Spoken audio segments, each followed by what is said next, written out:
Hey guys, what's up? This is me, Nerfin16, Retro Kid on YouTube, and before I start with my review on ToQger, something really weird kind of came up on my my sorta inbox relating to my Godzilla 2014 trailer 2 review.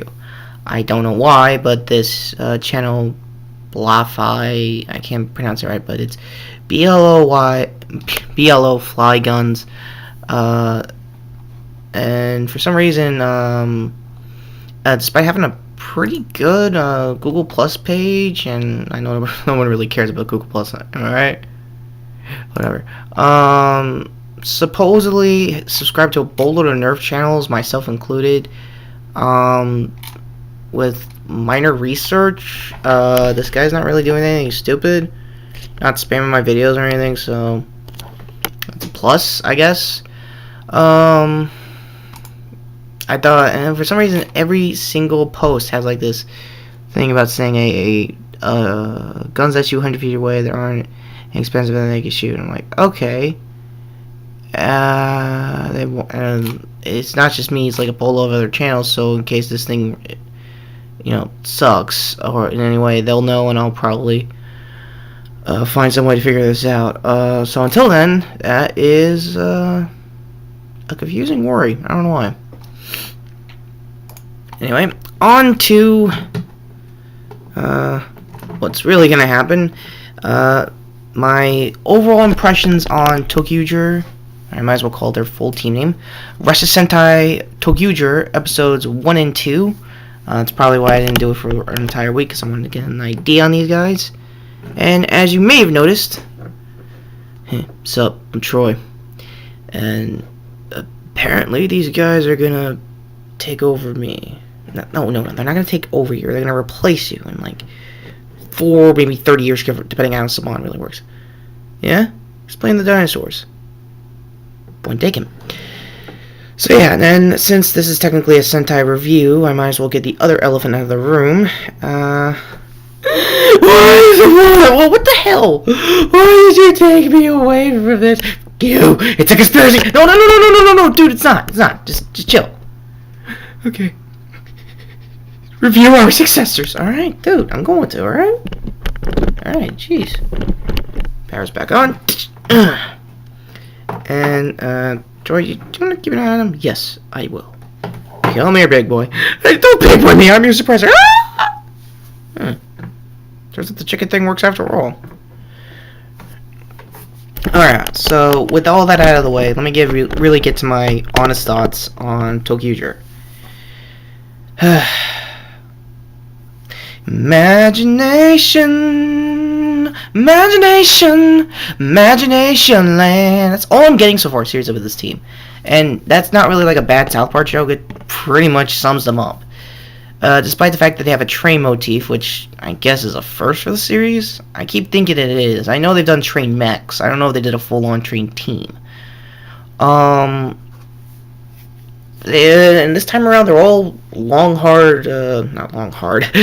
old friends who met up like years later in, well, obviously their Zords and their trains.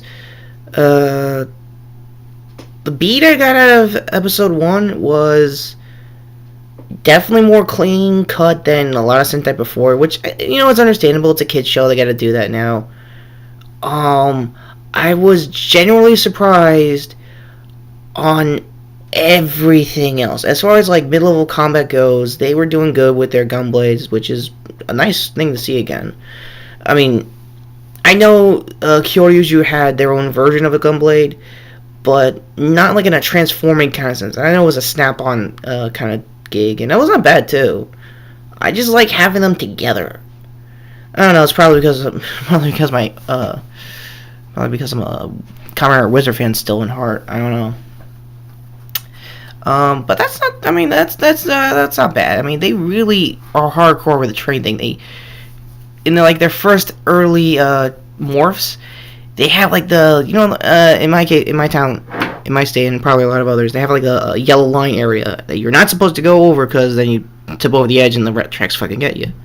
Again, my apologies for the swearing, and I might as well go ahead and say there is going to be minor spoilers in the first 2 episodes. If you're going to go ahead and see it, I honestly recommend whatever fan subs you can find.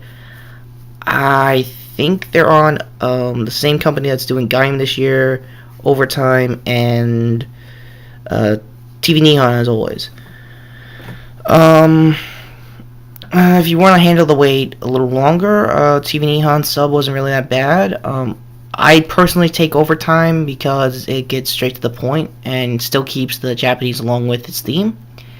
And before I get to the theme, let me finish up on combat. They switch colors. Wait, are they me? No, Troy, no. Oh, okay. Can I keep it on this kid? Yeah, go ahead. All right, here. What's about this chicken? Long day. Yeah, no shit. So yeah. The Red Senshi does feel like the most unknown of the group, kind of like in Gal Ranger, or otherwise known here in the States, Wild Force. Like, the first 4 have already been established as friends and been part of the team longer before him. And that's the kind of beat I got on that story arc so far. So that's not bad. And the fact that they're friends probably will ease what little tension they have, except for, I think, Tokyo 4, the green guy, in case anyone's wondering. The most what the hell moment I saw that's gonna be a staple for the combat is them color changing. I guess the way I think Toei wanted to do that because Mega Force was happening and they needed to do something coinciding it or reference it in some way, but I already saw that. It was Gokaiger. Just saying. It was off characters, by the way. Episode 2 pretty much finished off what the crazy conductor with the monkey on his hand said, that they're all probably dead. Now, they're really not, like, at all. That's just probably some messaging, like, cryptic kind of thing the monkey's gonna say to the kids so they get ready for the next mission or something like that. I mean, the bird from Gokaiger was like that too, mostly for tribute teams and a lot of places they had to go for grand powers. Other than that, I don't really see that as a major problem. Unless it shows up, I'll let you know. That was my phone. I'm gonna hurry this up because I'm actually watching SmackDown. So, overall, episode 1 wasn't that bad of an introduction. It surprised the hell out of me, and it is definitely hardcore train otaku or train geeks, in case anyone wants to know what that term is. I hope I got that right too. Please don't. Well, for any anime fan ever, please don't. Go. You know what? I was gonna say please don't hit me over the head in the comments, but honestly, I can handle a lot of heat. So do what you gotta do. Get it out of the way, I say. On to episode 2. Episode 2 was where you get the motif of the team. They're basically going to go to other trains, dark trains that pretty much kidnap a crap load of kids and put them in despair, almost like in Wizards. Hang on, I'm getting confused. Anyway, the long and short of the villains is that they have their own conducting station and they want to like use the tracks to take over the world. And like I've said about, I haven't really said much about Kyoryuger, but what I wanted to get out is that Sentai villains have the most amazing costume design I have seen in recent years. They have definitely keep growing and growing that stuff. They try to keep making it as dark as they could to scare the kids. So, I mean, it's lightly. It's not like as excessive as they were back in the day with, I don't know, Jetman. Watch my review and watch Easy Rider's review. He just did it in 3 parts. I did it in 1. Not because I can, and I can remember everything. It's because I don't have the editing like his. Fourth wall out of the way. The Zord, as you guys may have noticed, looked pretty flat with its DX toy. But that's not really its fault. It's basically how it's designed, and I can only imagine what Bandai America would do, but that's just speculation for something that will happen way, way long down the road. Overall, the Zord on the show does more justice and probably will sell me on the toy better if I had the means to buy a Sentai mech. I mean, I really wanted the Gokaiō, but then I realized, holy crap, it is expensive on the aftermarket, let alone their everything. I mean, hell, I can't even find their figure arts anymore. So yeah, Russia Sentai Kyoryuger, I mean not Kyoryuger, sorry, Russia Sentai ToQger episodes 1 and 2 are not bad, and I'm gonna watch the series. I hope it has a better pace. I mean, I think with Kyoryuger, its pacing got a little off the rails, and everybody jumped against their Red Senshi because he had an overpowered Battleizer that year. And I gotta agree, but it's not as overpowered as, say, Forze's Cosmic mode.